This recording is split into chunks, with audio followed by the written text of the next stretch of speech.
In the dust-choked expanse where shadows stretched longer than hope, she existed without a name, a ghost clinging to the fringes of a world that refused to acknowledge her presence. Her days were a tapestry woven with the threads of despair, each sunrise a bleak echo of the last, promising nothing but the same unforgiving cycle of quiet suffering. It was a life without anchors, a soul adrift on a sea of indifference, a solitary star obscured by the vast indifferent sky of the American West. She had learned early the cruelty of anonymity, the chilling silence that met her unspoken pleas, the way her existence was less a life lived and more a shadow prolonged, an outline against the harsh glare of an indifferent sun. Her past, a fractured mirror, offered no reflection, no hint of who she might have been before the world stripped her bare. The wind, relentless and unforgiving, often seemed to whisper forgotten names, but none resonated with the hollow chamber where her identity should have resided. Her eyes, often downcast, held the muted hue of a perpetual twilight, reflecting years of unvoiced pain and unspoken sorrow. She had become adept at fading, at making herself small, a creature of habit and silence, observing the world from its ragged edges, always on the periphery, never quite belonging. This was her truth, as unyielding as the rock formations that scarred the horizon, until a figure emerged from that stark distance, a man whose very name was whispered with dread, and in a gesture both confounding and terrifying, he claimed her as his own. This is a story of salvation, and a strange, unyielding bond forged in the crucible of a harsh land. A tale of a woman who found her reflection in the eyes of a man society had deemed a monster. Before we delve into this unforgiving landscape, let us know in the comments, where are you watching from? And subscribe if you want more content like this one. Her memory offered no comfort, only fragmented images of a life that felt alien, a distant whisper of warmth before the cold set in. She had no parents, no kin, no home to speak of, only the ever-present dust that coated everything, including the fragile shell of her being. She recalled the fleeting kindness of strangers, quickly overshadowed by their sudden fear or disdain, and the hard, unyielding faces of those who saw her as nothing more than a burden or an inconvenience. The small, isolated settlements she drifted through offered little solace, each new face a potential source of fresh disappointment, each new beginning a weary repetition of the last. Her hands, calloused and rough, knew the ache of labor, the sting of indifference from those who paid her meagerly or not at all. She moved with the quiet stealth of a creature long hunted, her movements precise, her presence almost ethereal, as if daring the world to truly see her. The raw beauty of the wilderness, with its vast open skies and towering mountains, served as her only true companion, a silent witness to her unacknowledged suffering. She found a strange, bleak comfort in its indifference, knowing that nature, at least, asked nothing of her. She slept under the infinite blanket of stars, each distant pinpoint of light a reminder of her insignificance, yet also a small, fragile beacon of a world beyond her grasp. The weight of her namelessness pressed down on her, a shroud woven from isolation and neglect. It was a condition, not merely a state, a part of her very being, shaping her interactions, or lack thereof, with the world around her. She had long since abandoned the hope of rediscovering her past, believing it to be swallowed whole by the vast, unforgiving emptiness that defined her existence. But then, the whisper of a name, Elijah Thorne, began to thread its way through the hushed conversations of the townsfolk. A name steeped in fear and wild speculation, a man whose shadow preceded him, long and menacing. The air itself seemed to thicken with unspoken anxieties whenever his name was uttered, a palpable sense of dread settling over the dusty streets. The first time she truly saw him, the sun was a molten coin sinking behind the western mesas, bleeding fiery hues across the sky. He was a silhouette against the inferno, mounted on a horse as dark as midnight, his form imposing, almost elemental. He moved with a quiet authority that transcended mere physical presence, an aura of command that silenced the very wind. People scattered like frightened quail, their faces etched with a primal fear she rarely saw, even in the harshest moments of their lives. Elijah Thorne. The name echoed in her mind, heavy with the weight of its reputation. He was spoken of in hushed tones, a man of violence and solitude, a force of nature as untamed as the landscape he inhabited. They said he had carved his own law in this untamed territory, a justice that was swift and often brutal. She had watched him from the shadows, her breath held, her heart a muted drum against her ribs. He dismounted with a deliberate grace, his eyes dark and piercing, scanning the street with a predatory calm that sent a shiver down her spine. He wore the land on his face, weathered, stark, unyielding. There was no softness in his gaze, no hint of compassion in the taut lines around his mouth. He was everything the whispers had promised, and more, a tangible embodiment of the wild frontier's unforgiving spirit. His presence was a stark contrast to her own vanishing act. He commanded space, while she sought to disappear. He moved towards the saloon, his spurs a faint chime against the dusty ground, each step resonating with an undeniable power. She remained hidden, a wisp of smoke against the darkening adobe wall, observing his passage, a silent, unseen witness to the fear he so effortlessly inspired. A strange fascination, cold and distant, stirred within her. She had always sought to escape notice, to remain invisible, yet this man, by his very presence, demanded it. The fear he inspired was a cloak, protecting him from the vulnerabilities that plagued others, a stark and chilling independence. And in that moment, she understood, on a visceral level, why they feared him, and why, perhaps, she should too. The encounter that changed everything was as abrupt as a lightning strike in a clear sky, leaving her stunned and disoriented. She was scrubbing floors in the back room of a dingy saloon, her head bowed in silent resignation, when the door burst open, revealing Elijah Thorne framed against the harsh sunlight. A dispute had erupted outside, a confrontation that had escalated with terrifying speed, leaving a man bleeding in the dust, and a sudden, volatile quiet in its wake.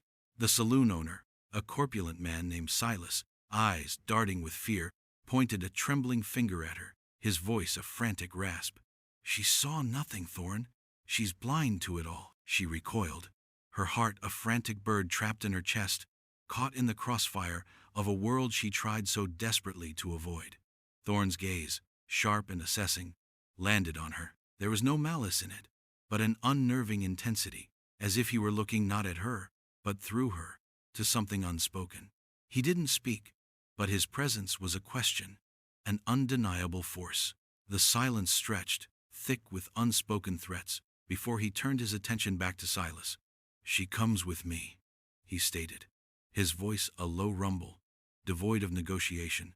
It wasn't a request, it was an edict. Silas blanched, but offered no resistance, his eyes wide with disbelief and relief. She, however, felt a cold dread unfurl in her stomach. Claimed.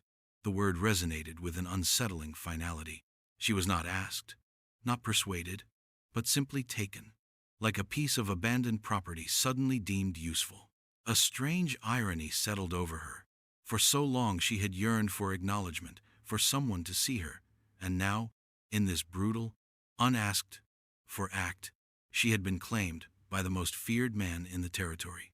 It was not kindness, nor rescue, but a chilling form of possession. She rose slowly, her muscles stiff, her gaze fixed on the dust motes dancing in the shaft of light, a silent, unmoving testament to her lack of agency. Her life, already a barren expanse, had just been irrevocably altered by a single, blunt command, stripping away even the illusion of her meager independence. The stark choice was clear: follow or risk oblivion. Her new existence with Elijah Thorne was a jarring symphony of silence and stark, beautiful desolation. He took her to his remote ranch, a collection of weathered buildings nestled against the raw majesty of the mountains, a place that felt both like a prison and a sanctuary. The air there was clean, sharp, with the scent of pine and distant rain, a stark contrast to the stale, recycled air of the saloon.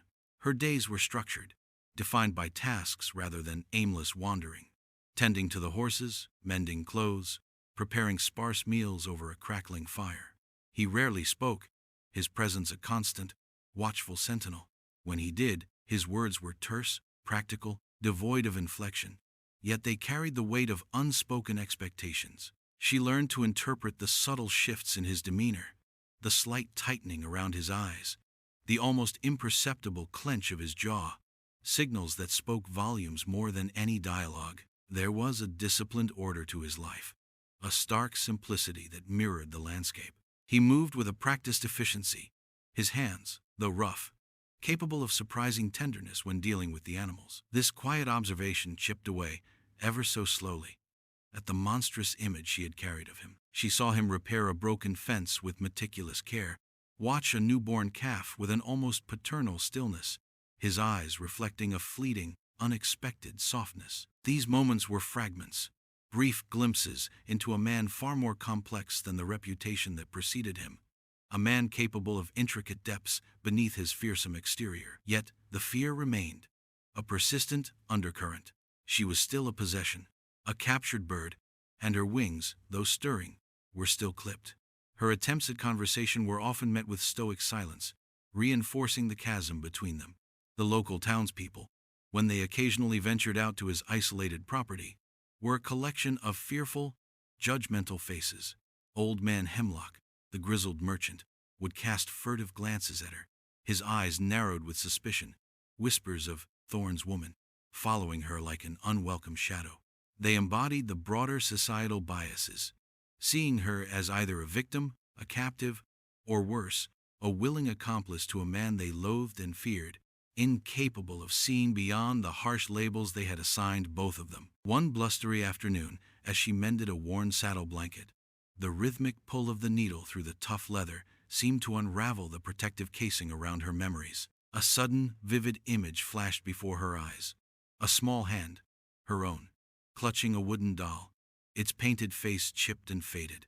The sun, warm and bright, on her hair, the scent of wildflowers, and a woman's soft laughter, a sound like distant chimes. The memory was fleeting, elusive, yet it pierced the fog of her anonymity with a jolt that left her breathless. It was a fragment of a life, a whisper of a name almost on the tip of her tongue, before it vanished again, swallowed by the vast empty space where her past lay buried. The memory brought with it a profound ache, a longing for a time she couldn't fully grasp, a life that had been violently snatched from her. This faint echo of warmth, of a past that might have held joy, made her present reality with Thorn feel even more stark, more desolate. She had been left in the wake of some forgotten catastrophe, stripped of identity, her very being reduced to a shell. This raw vulnerability, this profound absence, was perhaps what had allowed Thorn to claim her so easily, for what identity was there to resist with? Her very existence was a testament to loss, a canvas on which any man, however feared, could project his will. She observed Thorn, stoic and unwavering, as he worked on his rifle, his movements precise, almost ritualistic. The irony was not lost on her. In her namelessness, she had become a blank slate, and he, the feared outlaw, was the only one who had bothered to write anything upon it. It was a bizarre twist of fate, an almost cruel joke that her salvation, however conditional, should come from the very hands that society condemned. A flicker of resentment, cold and sharp, ignited within her. Why him? Why this path? But beneath the resentment lay a more unsettling question. What would she be without him now? The vast, empty horizon beyond the ranch, once a symbol of her limitless, desolate freedom, now seemed impossibly wide, a terrifying expanse. A cold, unforgiving rain lashed against the cabin one evening, mirroring the tempest within her. The air crackled with a tension that had nothing to do with the storm outside. Elijah sat by the hearth, cleaning his revolver, the metallic clicks a jarring rhythm against the howl of the wind. She watched him, a silent observer, as she had done countless times, yet tonight was different. A shared vulnerability hung heavy between them, the isolation of the ranch amplified by the driving rain. A small, injured bird, blown in by the gale, lay shivering on the floor near the door. Without a word, Thorn moved, his large hand surprisingly gentle as he scooped up the fragile creature. His dark eyes momentarily softened by a flicker of concern. He placed it carefully by the warmth of the fire, a gesture so profoundly at odds with his fearsome reputation that it stole her breath. It was a tiny crack in the unyielding facade, a glimpse into an unexpected corner of his character. At the same moment, a frantic pounding erupted at the door, shattering the fragile quiet. It was Jedediah, the town's self-righteous preacher, and Mayor Albright, his face contorted by a mix of fear and indignation, both men soaked to the bone. Thorn, Albright's voice, usually pompous, was thin and reedy with accusation. There's talk about a new woman. You've been harboring a fugitive, a nameless vagrant. It goes against all decency. The accusation hung in the air, heavy with judgment, and the thinly veiled threat of mob justice. Thorn's expression hardened, his jaw clenching. He stood, a formidable presence, towering over the two men. "She's with me," he stated, his voice a low growl that held a dangerous edge. The statement was a shield, a declaration of ownership and protection, yet it also highlighted her predicament. She was still without a name, still defined by her association with him. The tension in the room was palpable, a coiled spring ready to snap. The preacher's eyes, full of righteous fury, darted to her, seeing not a human being but a symbol of Thorn's defiance, a blight upon their moral community. The seed of connection, fragile as it was, had just been tested by the escalating demands of the outside world, pushing them further into their isolated, unconventional bond. The true weight of Elijah Thorn's feared reputation, and the reason for it, was unveiled not through grand confession, but through a brutal, almost clinical revelation. Mayor Albright, fueled by self-importance and the tacit approval of the town's self-appointed moral guardians, had returned days later, this time with a small, armed posse. They surrounded the ranch, their faces grim, their intentions clear. "We're here for the woman, Thorn," Albright declared, his voice trembling slightly, but bolstered by the men behind him. "And for justice, for what you did." Thorn stepped out of the cabin, a rifle held loosely in one hand, his gaze unwavering. "What I did," he echoed, his voice devoid of emotion, "was defend myself and those who could not. Your justice, Albright, is a flimsy veil for your greed and cowardice." Then the story tumbled out, not from Thorn's lips, but from the mayor's own panicked accusations, inadvertently revealing the truth. Years ago, a band of ruthless outlaws had terrorized the region, extorting ranchers, burning properties, and leaving a trail of devastation.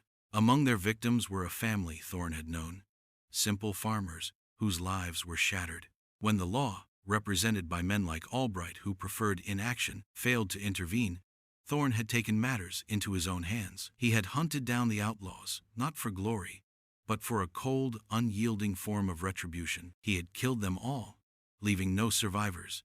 This was the source of his fear, not wanton cruelty, but a brutal, unwavering adherence to his own code of justice, a willingness to do what others dared not. The town had branded him a monster, not for the killings themselves, but for shattering their illusion of safety and their comfort in inaction. He was a mirror reflecting their own failings. For her, the revelation was a seismic shift. He wasn't a monster born of malice, but forged in the fires of necessity and grief. The layers of her fear, thick as winter ice, began to crack. She saw now the irony of it all.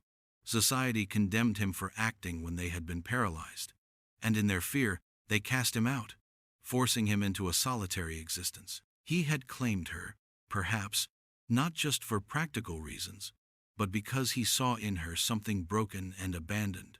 Much like the justice he had sought to mend, the tension between them, and within her, escalated, transformed by this new, terrifying understanding. The standoff at the ranch gate was an agonizing tableau, bathed in the harsh, unforgiving light of the mid-morning sun. Albright, emboldened by the silent, judging presence of Preacher Jedediah and the other townsfolk, now stood his ground, a pistol visibly holstered at his side.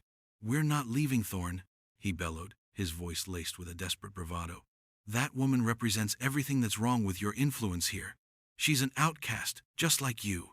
We demand you turn her over." Her heart hammered against her ribs, a frantic bird seeking escape. She stood just behind Thorn, a silent, trembling witness to the brewing storm. His response was a low, dangerous rumble that carried on the wind. "You want her? You'll have to come through me."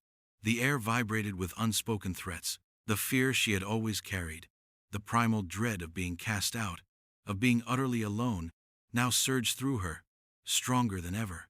But beneath it, a strange, fierce defiance began to stir. She had lived a life of anonymity, a life where her existence was negligible.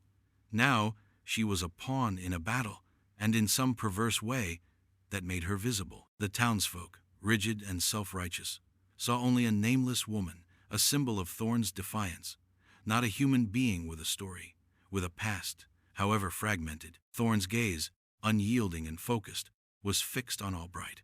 But she knew, intrinsically, that his stand was for more than just her physical safety. It was a stand against the hypocrisy, against the collective fear that had driven him into isolation, against the small-mindedness that sought to control and define everything it didn't understand. She saw the deeply flawed man, the one capable of brutal acts, yes, but also the one who stood unflinchingly against injustice, however personal.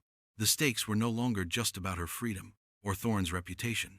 They were about the very definition of justice in this wild, untamed land, about the right to exist outside the narrow confines of societal judgment.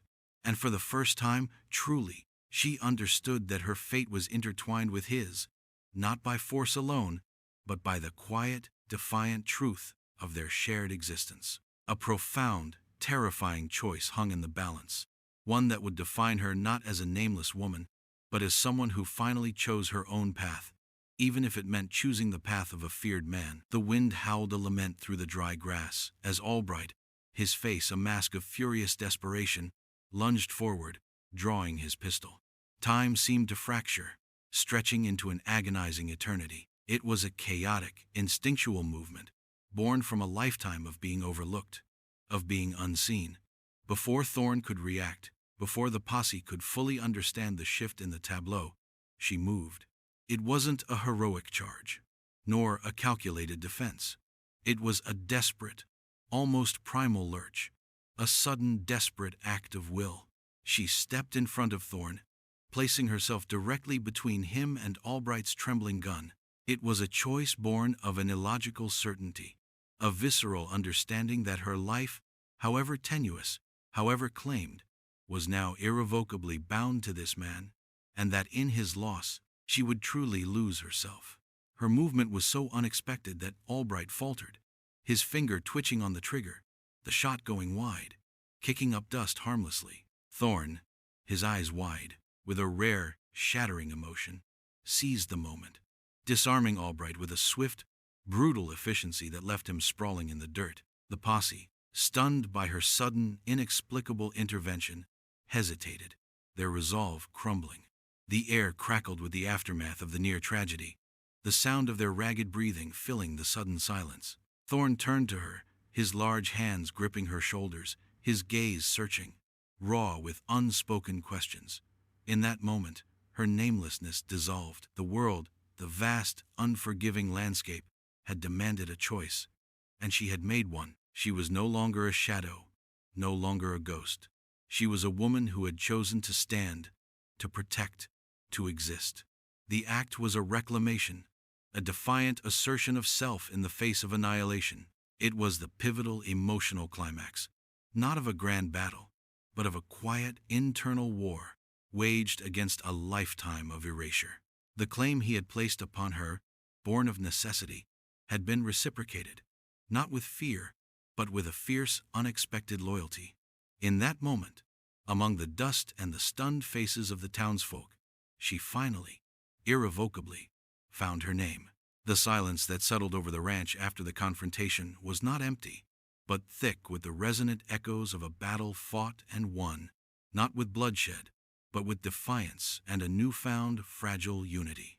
Albright and his posse retreated, their bravado shattered, leaving behind a lingering scent of fear and resentment. The town, in its collective judgment, remained shrouded in its prejudice, but their power over Thorne, and now over her, had been irrevocably weakened. Thorne said little, as was his way, but his actions spoke volumes. His gaze, once so unyielding, held a depth she had never seen, a quiet understanding that passed between them without need for words. He gave her no grand pronouncements of freedom, no promises of a different life, for his was still a solitary, dangerous path. But in his unspoken acknowledgement, in the way his eyes lingered on her, there was a profound shift. She was no longer merely claimed. She was seen. She had made a choice, a terrifying, life-altering choice. And in doing so, She had etched her own name onto the stark canvas of her existence. The identity she had yearned for, the one stolen from her so long ago, had not been found in a forgotten memory, but forged in the crucible of a shared peril. She was not defined by a name from the past, but by the woman she had become in the present, a woman who had chosen to stand beside a feared man. The path ahead was still uncertain, still fraught with the dangers of the unforgiving West and the lingering judgment of a world that refused to understand them. Their bond was not one of conventional love, but something deeper, more elemental, a partnership forged in the fires of isolation, a shared understanding born of mutual need, and an unspoken recognition of each other's hidden strengths. She had found hope, not in the absence of darkness, but in the unwavering light of her own fierce will, in the quiet strength she discovered standing in the shadow of the feared man who had claimed her as his own. And as the sun began its slow, deliberate descent, casting long purple shadows across the rugged terrain, she looked out at the vast open sky, no longer a symbol of her emptiness, but a testament to the endless, complex possibilities of a life finally, truly lived.